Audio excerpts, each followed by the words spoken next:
Hətta itlərimizi öldürə bilər, onların qaraciyərinə çox mənfi təsiri var. Bir dərman haqqında demək istəyirəm, hansı ki bu dərmanın adını çəkməyəcəm, amma itlərimizə ziyandır, hətta itlərimizi öldürə bilər, onların qaraciyərinə çox mənfi təsiri var.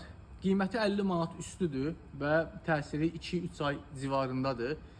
Adını çəkməyəcəm təbii ki, amma söhbət nədən gedir, yəqin ki çoxunuz bildiniz. Bu dərman Avropa ölkələrində ancaq həkim resepti ilə verilir, ancaq bizdə satışı sərbəstdir.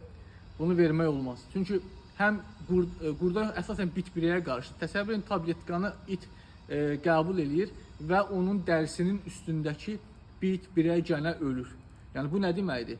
Daxilə qəbul olunan tabletka xarici səthdə yerləşən canlıları məhv edir.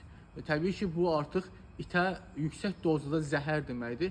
Təbii ki, bunu vermək olar həkim məsləhəti ilə və sizin itinizdə dəraltı gənə varsa və yaxud da artıq dəraltı gənənin belə deyək də mərhələsi yüksəkdirsə, onda həkim nəzarəti altında vermək olar. Amma belə də mağazada satışda olan bu dərmanı qətiyyən alıb itinizə verməyin, yoxsa əks halda itinizin həyatı təhlükə altında olacaq.